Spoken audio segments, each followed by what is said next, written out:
housemates. Ang pagluha ninyo na makikita ni Aldred ay hindi makakatulong sa kanyang kondisyon. Kaya mas makakabuti na i-compose ninyo ang inyong mga sarili. Paglabas ng confession room, nakita agad ng teen housemates ang surprise sa kanila ni Aldred. Dinner is ready! Galing! Yeah, my flowers! Uy! Bye. But miss you. Miss you. Uy! Yung flowers na yan, sana. Okay. Kahit magkahiwa-hiwalay na tayo, tago nyo. Pero pagdating ng dinner, mukhang nahihirapan na si Gerald na itago ang sadness na nafe-feel. Masarap talaga pag tira-tira.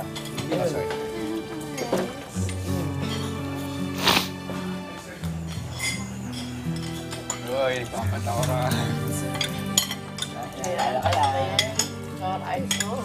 Sakit eh.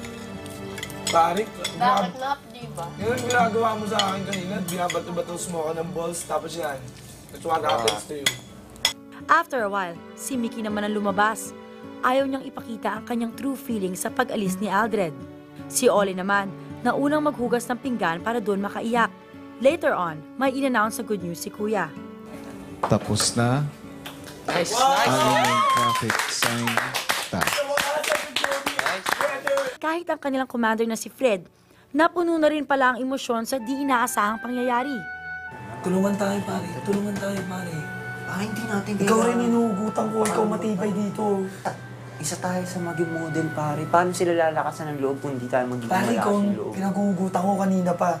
Nagulat din kasi ako, alam mo yun, yung pagdasal kasi na kanina. Hindi ko pa ito yun. Taramdaman ko mahal na tayo eh. Sa lahat ng boys, sa kanya at saka kay Bam, yung pinakamagaan yung loob ko.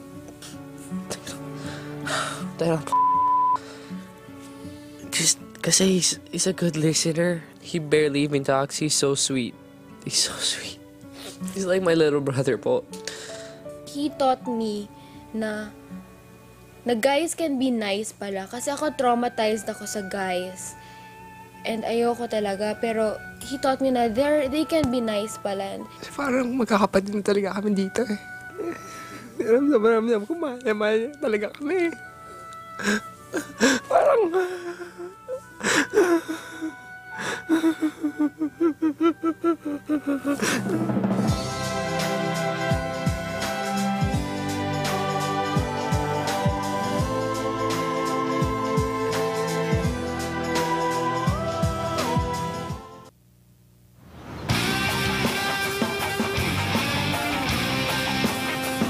Sleep ka kagabi. Buti.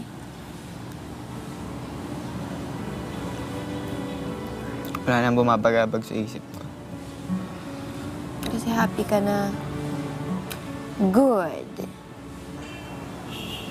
Pakita naman ang smile. Sige na.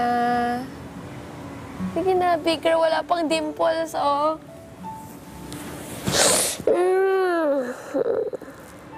Maya-maya, tinawag ni Kuya ang lahat sa living room.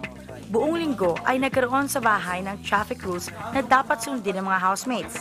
Isa-isang pinakita ni Big Brother sa kanila ang 3 housemates na nakakuha ng pinakamaraming violations. Paano yun? Ay, alam ko na.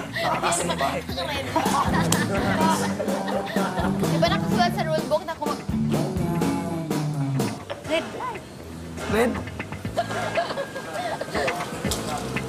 Ang top 3 traffic violators ay sina Bam, 21 traffic violations.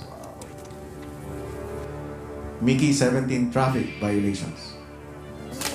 Gerald, 18 traffic violations. Bibigyan kita ng special task. Sige po. Kailangan mong matanggal sa pagkakabuhol ang taling yan. Magsisimula ka ngayong gabi. Kapag nakalas mo ang taling yan bago ka mag-nominate, burado ang 2 puntos mo. Wow. Maya-maya lang ay ipinatawag na ni Big Brother si Aldred sa confession room. Hudyat na pwede nang mag-prepare ang iba para sa surprise party. At para masigurong hindi mabubuking ang plano nila, pinantayan nila Bam at Gerald si Aldred, habang sa garden, pinapractice nila Matt, Mikey at Kim ang kakantay nila para kay Aldred. Nakikita ko yung mga ginagawa niyo. Ano ba ang ibig mong sabihin, Aldred? Hindi. Doon tayo sa room. Sa garden ako. Tara, kagahin natin. Si Bam. Magagalit si Bam. Huwag tayo magagalit. Wait, halika. Gusto ko mag-relax sa garden. Hindi! Mamaya na. Mag-relax tayo lahat tayo. Please. Ayoko. Hindi kasi... Big brother. Binabalak sila para sa akin na ayaw nila ipakita. Hindi ka ba nagtitiwala sa mga kasamahan mo sa loob ng bahay? Nagtitiwala po, pero sa mga nakikita ko ngayon, pag may gusto akong puntahan, ayaw nila. Tapos ang iniisip ko, kaya ayaw nila akong papuntahin doon, may binabalak sila. Habang nasa loob ng confession room si Aldred, sinamantala ng mga housemates ang pagkakataon para iset up ang sorpresa nila para sa kanya. Sa pag-alis ni Aldred kagabi sa bahay ni Kuya, kalmado na ang lahat ng housemates. Na-accept na siguro nila ang naging desisyon ng kanilang bunso. Ang ibang mga housemates naglaro ng foosball para mapagaan ang loob. Si Nina naman, kinomfort ang close friend ni Aldred na si Mickey. Wait, I won't cry. Pero maya-maya lang ay bumigay na rin si Mickey at ibinuhos ang luhang kanina pa niya pinipigilan. Tahan na talaga, baby. Tahan na. Always here for you. We're always here for you. Everyone is here for you.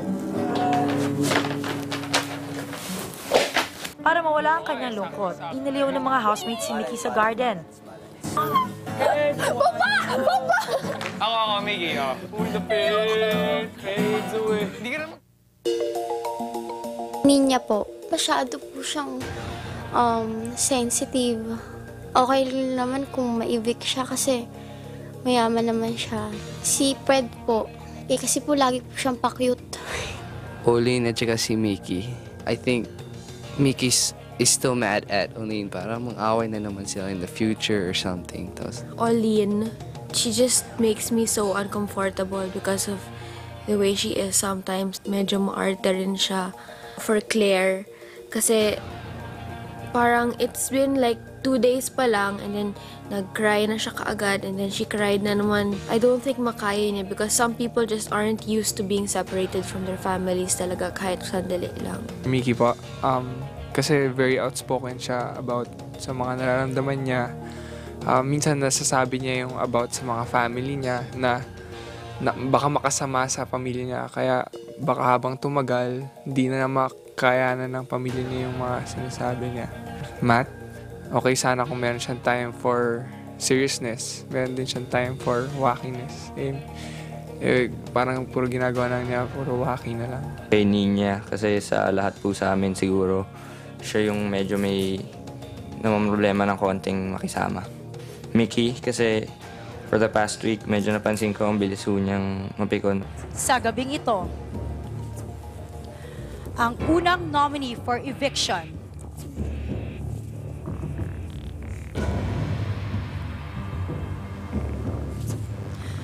ay si Olin.